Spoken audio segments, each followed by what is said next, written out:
আসসালামু আলাইকুম। Mecca Medina নগরীর প্রতিটি প্রান্তে ছড়িয়ে আছে ইতিহাস, ইবাদত আর আত্মসত্যির গল্প। আনন্দ নগরী জেদ্দা থেকে আজ চলে যাব গন্তব্যস্থলে। তাই জেদ্দার হোটেল লবিতে অপেক্ষা করছি যে কখন ট্রান্সপোর্ট আসবে। অবশেষে চলেও আসলো। সময় সময়ের মতো চলতে থাকে। সময় আর নদীর স্রোত কারোর জন্য অপেক্ষা করে না। সব কিছুরই একটা নির্দিষ্ট সময় আছে, আর আমিও তার ব্যতিক্রম নই। তাই আমাকেও আমার গন্তব্যস্থলে ফিরে আসতে হবে। আসলে বিদেশ বাড়িতে বাঙালি দেখলে খুব আপন লাগে, নিজের দেশের মানুষ বলে কথা। এই 5 দিনে জেদ্দা নগরীর আশেপাশে যতটুকুই ঘুরলাম, আলহামদুলিল্লাহ খুবই ভালো লেগেছে। যাওয়া আসার সময় দুই পাশের মনোরম দৃশ্য মনকে আনন্দিত করে, চোখ জুড়ানো দৃশ্য। আর সবচেয়ে বড় কথা, এত সস্তা সব কিছু, মানে আনবিলিভেবল। সারি সারি খেজুর গাছ, ফ্লাইওভার, টানেল, সব মিলিয়ে এক কথায় অসাধারণ। চারপাশে একটা ঝলমলে পরিবেশ, যা নাকি হৃদয়ে গেঁথে থাকার মতো। যাই হোক, ওই যে বললাম নির্দিষ্ট সময়, তা থেকে আমিও ব্যতিক্রম নই। গন্তব্যস্থলে ফিরে আসতে হবে। আসলে এই এক অন্যরকম পরিবেশ। ইচ্ছে নেই, তারপরও আসতে হবে। আল্লাহ সব কিছুরই একটা নির্দিষ্ট সময় বেঁধে দেন। আমি যখন জেদ্দা এয়ারপোর্টে এসে শুনলাম আমাদের ফ্লাইটটা ক্যান্সেল হয়ে গিয়েছে, শুধু বলছিলাম আলহামদুলিল্লাহ। আমি কিন্তু মনে মনে মহা খুশি ছিলাম। আসলে ভালো লাগাটা অনেক সময় এক্সপ্লেন করা যায় না। জেদ্দা এয়ারপোর্টের দিকে এগোতে থাকলাম। ড্রাইভ ছিল মাত্র 20 মিনিটের। যতই সামনে এগোতে থাকছি ততই কষ্ট লাগছে। মনে হচ্ছে যেন মন ভরেনি। তাই আল্লাহর কাছে একটাই দোয়া করে গেলাম, আল্লাহ যেন আবার আমাকে ও আমার পরিবারকে আবারও এই পবিত্র নগরীতে নিয়ে আসেন। কিছুটা আনন্দ, কিছুটা কষ্ট নিয়ে জেদ্দা এয়ারপোর্টের দিকে এগিয়ে যাচ্ছি।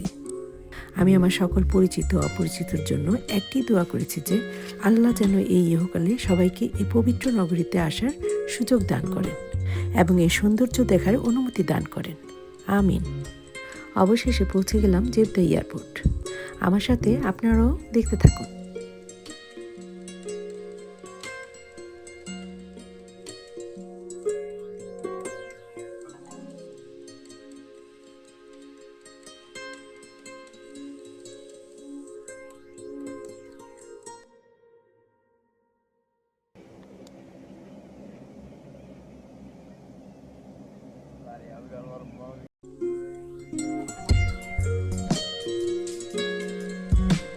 King Abdul Aziz international airport নামে এটি পরিচিত।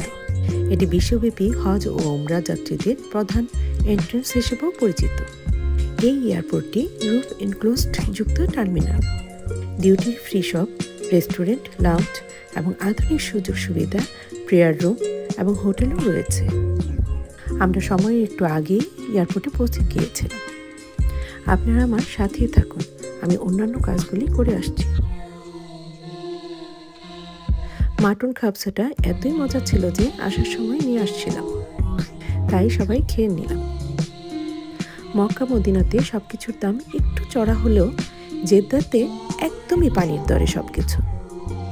জেদ্দাতে 4-5 দিন থাকার কারণে এই জিনিসটা উপলব্ধি করেছি। এই এয়ারপোর্টের ভেতরে 2 ধরনের ট্রেন রয়েছে। একটি হলো Haramain high speed railway station, যা সরাসরি মক্কা মদিনা ও জেদ্দার মূল শহরের সাথে সংযুক্ত আছে।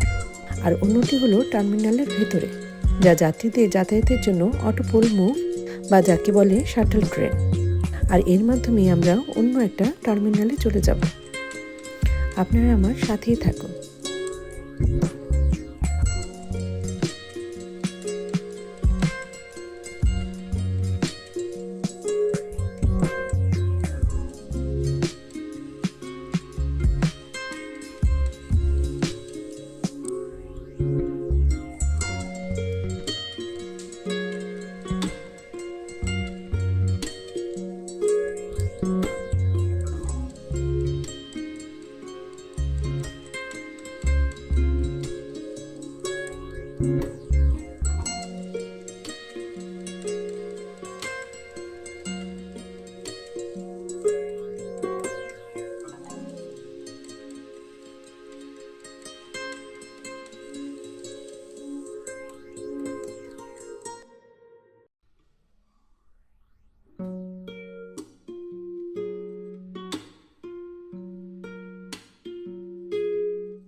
আমার সাথে আপনারা টার্মিনাল 1-এর সৌন্দর্য দেখতে থাকুন।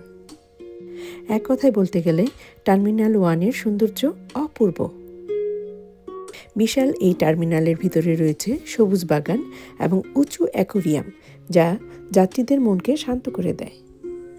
টার্মিনাল 1-এর সব সৌন্দর্যের সাথে সবচেয়ে আমার ভালো লেগেছে এই পেন্ডুলাম ওয়াচটি। বিখ্যাত ব্রিটিশ ভাস্কর ডেভিড হার্বার দ্বারা নির্মিত একটি চমৎকার ফুকো পেন্ডুলিয়াম রয়েছে টার্মিনাল 1-এ। 2019 সালে এটি চালু করা হয়। এর বেস হল 2.4 মিটার এবং এর পৃষ্ঠ অত্যন্ত চকচকে এবং আয়নাযুক্ত, যা চারপাশের পরিবেশকে প্রতিফলিত করে ও সামান্য বিকৃতি করে দেখায়। বিষুবরেখার কাছাকাছি অবস্থানের কারণে এর গতি নিখুঁত রাখতে রোবোটিক্স এবং মাইক্রোপ্রসেসর ইউজ করা হয়েছে, যা এর দোলন ও ঘূর্ণন নিয়ন্ত্রণ করে। এর নিচে একটি বেস রয়েছে যা 5 মিনিট অন্তর আলো জ্বলে। এই পেন্ডুলামটি মিডল ইস্টের সংস্কৃতি এবং পৃথিবী ও মহাবিশ্বের মধ্যকার সম্পর্কের সিম্বল হিসেবে তৈরি করা হয়েছে। আমার সাথে আপনারা টার্মিনালের সৌন্দর্যটা দেখতে থাকুন।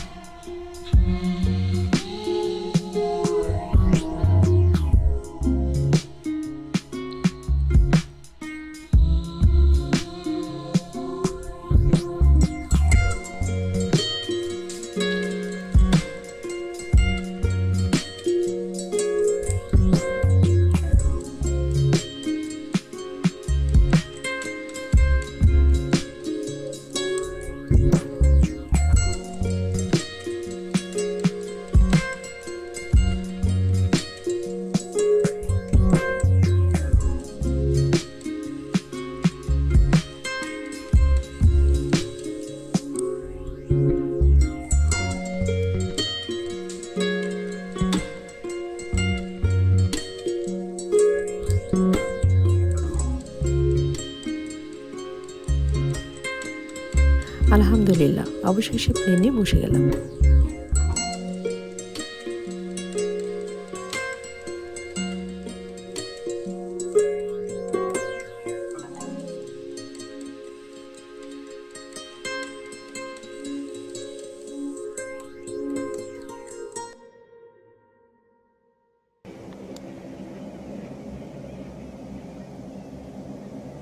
We got a lot of money, boys.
আলহামদুলিল্লাহ, চলে এলাম ইস্তাম্বুল এয়ারপোর্ট। আমাদের ট্রানজিট আওয়ার ছিল 6 ঘন্টা। এখন রাত বাজে 12:30। ইস্তাম্বুল এয়ারপোর্টের সৌন্দর্য দেখতে আপনারা আমার সাথেই থাকুন।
জীবনের কোনো জার্নি সহজ নয়, সেটা লং হোক আর শর্ট হোক।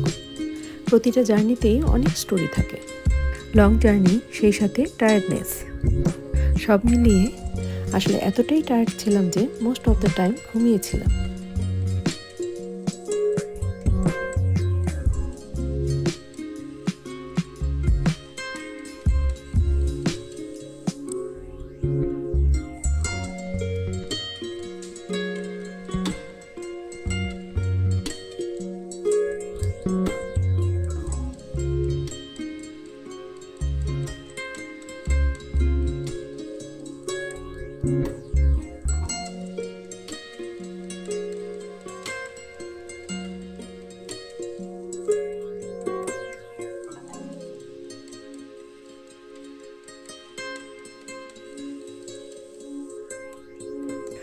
আলহামদুলিল্লাহ, অবশেষে চলে এলাম নিজের বাসস্থানে, ব্যাক টু দ্য প্যাভিলিয়ন।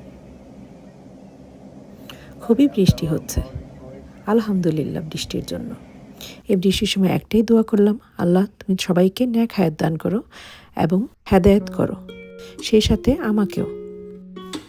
আবার সে পরিচিত পথ, পরিচিত কাজ, রুটিন মেনে ঘরে আসা, রুটিন মেনে কাজে যাওয়া, আবার রুটিন মেনে দৈনন্দিন কাজ। আসলে যে যেখানেই থাকুক না কেন, দিন শেষে তাকে তার গন্তব্যস্থলেই ফিরতে হয়। আর এটাও মনে হয় আল্লাহর অশেষ রহমতের একটা অংশ। আপনারা আমার সাথেই থাকুন।